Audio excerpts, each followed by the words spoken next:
Hi guys! Hi sa inyong lahat. Mag-aano ako, magra-runaway sa aming, alam mo na, gym-gyman, kung saan mag-gym-gym ako guys. At alam mo, kasi alam ko naman na marami akong problema sa buhay. Baka nagtataka kayo kung bakit nagagawa ko pang magsaya sa YouTube ko. Alam nyo guys, yung YouTube ko ang nagpapasaya sa akin sa totoo lang sa ngayon. Lalo na ako ay punong-puno ng problema. Tapos,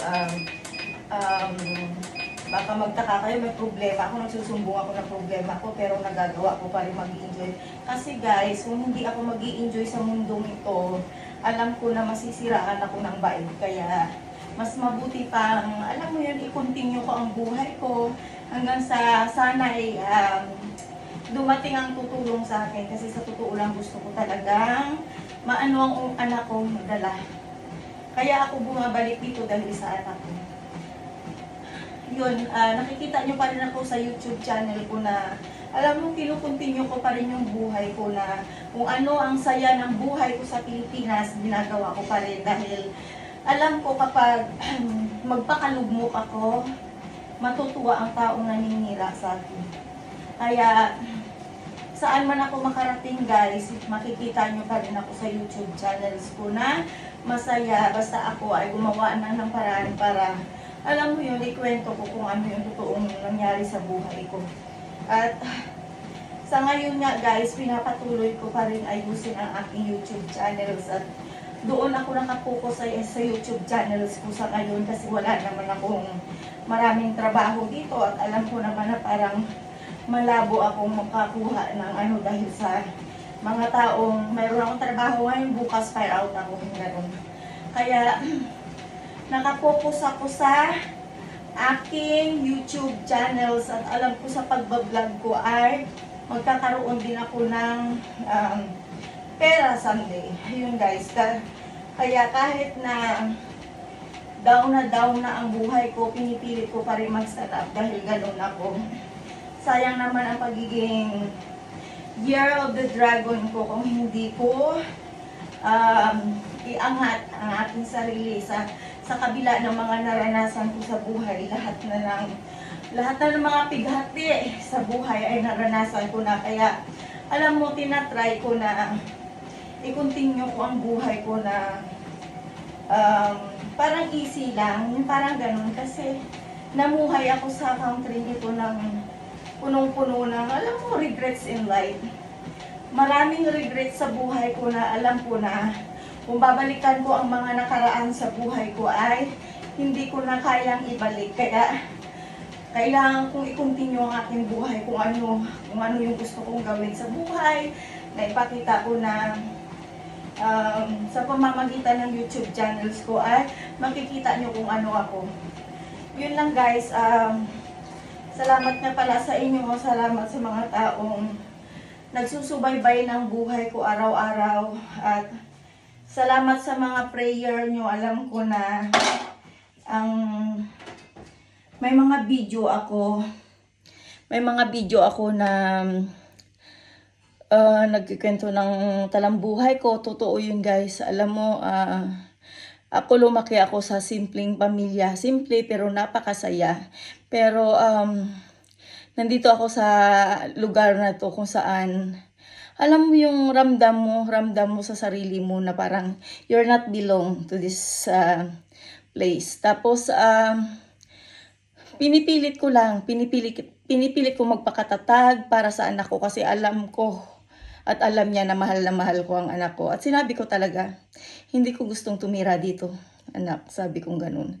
Pero nandito ako sa country itong wala akong choice kundi manatili muna dito hanggat kaya ng anak ko. Pero kapag dumating ang na makausap ko yung pamilya ko, gaya nga 'di ba, pwede naman naming ibenta to. Pero iniisip ko pa rin ang anak ko. Hindi ko pa rin alam guys kung ano ang mangyayari sa susunod na araw. Pero alam ko na sana ay makarating sa embahada ang aking problema. Kasi kung ako lang ang ako lang magrereklamo, hindi naman ako pinapansin. Pansinin man ako once pero hindi ako tututukan. Kaya ginawa ko na humingi ng tulong kay Sir Rapi Tulfo para iparating ang katotohanan kasi gusto ko malaman ng buong Pilipinas ang totoong nangyari. Hindi yung lang, katang-iisip lang, katang-kwento at hindi alam kung ano ang tunay na nangyari. Kaya ang pagbablog ko ngayon ang nagbibigay sa akin ng kasiyahan. Yung parang, alam mo yun, marami kang problema na gusto mong ikwento, yung parang ganun na wala kang pwedeng mapagsabihan kundi ang sarili ko lang. Yung kasi ayoko ma-stress ang anak ko, ayoko nang magkwento sa anak ko na ganito ganyan ang sitwasyon kasi mula't umpisa pa man guys, hindi ko naman pinanganak ang anak ko para alam mo yun, maging stress, magkaroon ng problema, yung ganun. Kaya pinipilit kong i-handle ko mag-isa ang sarili ko kahit noon pa man hindi ako basta-basta nagkikwento ng problema ko sa pamilya ko. Ayan yung tipong taong, ako yung tipong tao guys na hanggat kaya kong bitbitin ang problema ko, binibitbit ko mag-isa. At kapag hindi ko na kaya, doon ako hihingi ng saklolo. Ako yung tipong taong hanggat kaya kong pasanin ang problema ko, pinapasan ko. Tapos, ayun, bigla na lang sasabog dahil hindi ko na kaya. Pero mas masarap pala na alam mo yung mayroon kang pinagkikwentuhan. Nagkikwento naman ako sa nanay ko. Sa totoo lang lahat ng problema ko mula noong umpisa hanggang ngayon nagkikwento ako. Pero syempre, 'di ba, yung nanay ko kasi ay may edad na na siya.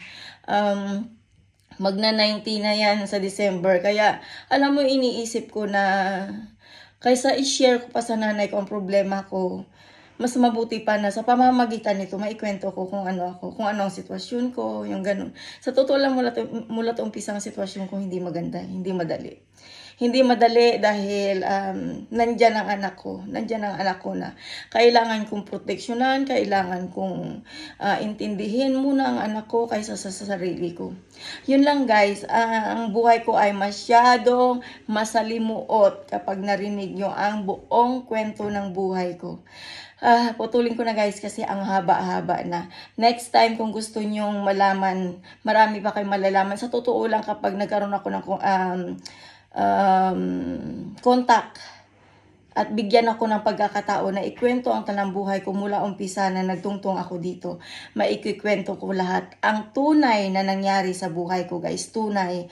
At ako yung tipong taong ayaw ko kunwari ng kwento or gumawa ng kwento kasi ayoko nang ang balik sa akin ay kahihiyan. Kaya yun guys, maririnig nyo kung ano yung nangyari sa buhay ko noon.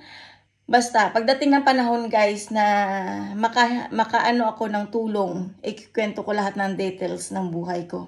Ayun lang guys, bye! Have a nice day sa inyong lahat. At ngayon, siguro pupunta ako nagbay na ako.